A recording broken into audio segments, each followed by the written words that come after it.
Assalamualaikum warahmatullahi wabarakatuh, adik-adik kelas 4. Pada kesempatan kali ini bersama Usia kembali kita akan mempelajari tema 6 subtema 1 muatan PPKN. Nah, hari ini kita akan mempelajari mengenai keragaman. Apa saja yang akan dibahas di kesempatan kali ini? Keragaman di Indonesia itu macamnya sangat banyak.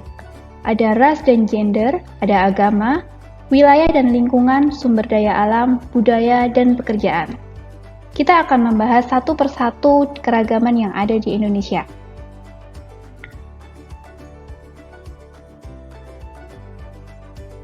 Sebelum membahas satu persatu keragaman yang ada di Indonesia, terlebih dahulu kita akan mengetahui faktor penyebab terjadinya keragaman di Indonesia. Yang pertama adalah lingkungan fisik daerah. Seperti yang sudah diketahui bahwa Indonesia memiliki banyak pulau-pulau yang tersebar dari Sabang sampai Merauke. Lingkungan fisik daerah tersebut mempengaruhi banyaknya macam-macam suku, budaya, dan keragaman lainnya di Indonesia. Kemudian yang kedua ada keyakinan atau agama. Di negara Indonesia, kita berhak untuk memilih agama masing-masing. Banyak yang memilih agama Islam, Hindu, Katolik, Buddha, Kristen, dan Konghucu. Kemudian yang ketiga adalah kehidupan sosial budaya.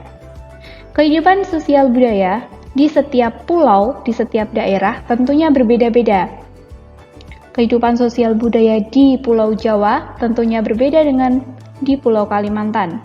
Begitu juga dengan kehidupan sosial budaya di Pulau Sumatera berbeda dengan kehidupan sosial budaya di Irian Jaya. Kemudian yang terakhir adalah faktor sejarah.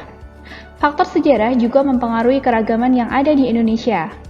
Itulah sebabnya Indonesia memiliki banyak keragaman dari suku bangsa, agama, gender, jenis kelamin, dan lain sebagainya. Nah, itu adalah faktor penyebab terjadinya keragaman di Indonesia. Setelah itu, kita akan membahas satu persatu apa saja keragaman yang ada di Indonesia. Yang pertama, ada keragaman sumber daya alam. Seperti yang kita ketahui bahwa sumber daya alam di Indonesia banyak sekali, baik hayati yang hidup maupun non-hayati yang mati. Sumber daya alam ini dapat dimanfaatkan oleh manusia untuk berbagai hal, dari bahan tambang, tumbuh-tumbuhan, hewan, dan lain sebagainya, yaitu keragaman sumber daya alam di Indonesia. Kemudian yang kedua, ada keragaman agama. Di Indonesia secara resmi ada 6 agama yang dikenalkan oleh negara. Yang pertama adalah agama Islam, agama Kristen, agama Katolik, agama Hindu, Buddha, dan Konghucu. Agama Islam memiliki kitab suci Al-Quran dan tempat ibadah bernama masjid. Agama Kristen memiliki kitab Injil dan memiliki tempat ibadah bernama gereja. Agama Katolik sama dengan agama Kristen, berkitab Injil dan memiliki tempat ibadah bernama gereja.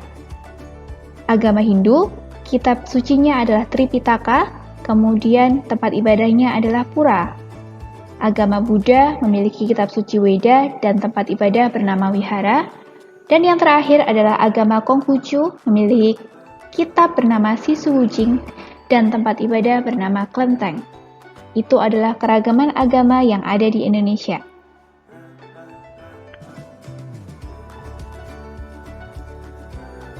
Keragaman yang ketiga adalah keragaman pekerjaan. Banyak sekali profesi yang ada di Indonesia. Ada yang menjadi petani, ada yang menjadi pilot, ada yang menjadi masinis, ada yang menjadi karyawan, dan lain sebagainya.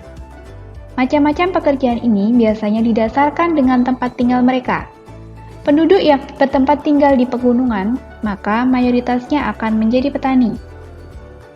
Kemudian penduduk yang bertempat tinggal di pantai, maka mayoritas akan bekerja sebagai nelayan. Dan penduduk yang berada di perkotaan, maka mayoritas akan bekerja di perkantoran. Itu adalah keragaman pekerjaan di Indonesia.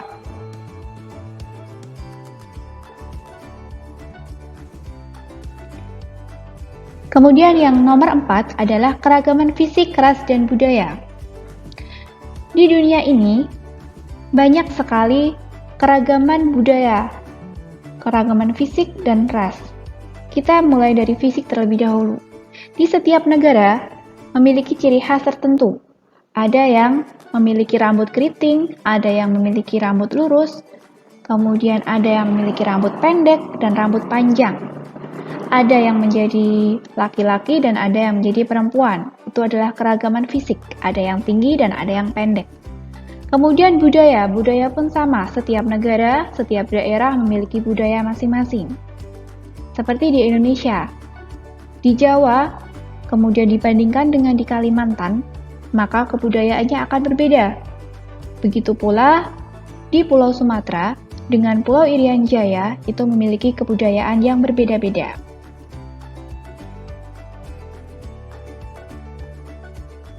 Dan yang kelima adalah keragaman wilayah dan lingkungan. Di Indonesia khususnya memiliki kenampakan alam yang bermacam-macam. Ada dataran rendah, kemudian dataran tinggi, ada perkotaan, dan ada pantai dan laut. Nah, setelah kita belajar mengenai keragaman yang di Indonesia, maka kita harus juga mengetahui manfaat keragaman. Apa sih manfaat keragaman? Yang pertama, dapat saling melengkapi kekurangan masing-masing. Kemudian yang kedua, dapat saling bertukar ide atau pendapat. Yang ketiga, dapat memberikan saran atas kekurangan masing-masing. Dan yang terakhir adalah dapat belajar hal-hal baru, terutama untuk meneladani sifat yang positif. Demikian keragaman yang ada di Indonesia. Jangan sampai keragaman yang ada di Indonesia ini membuat kita terpecah belah. Harusnya kita bisa bersatu seperti semboyan negara Indonesia, yakni Bhinneka Tunggal Ika. Nah, adik-adik, demikian yang dapat Ustria sampaikan. Terima kasih atas perhatiannya. Assalamualaikum warahmatullahi wabarakatuh.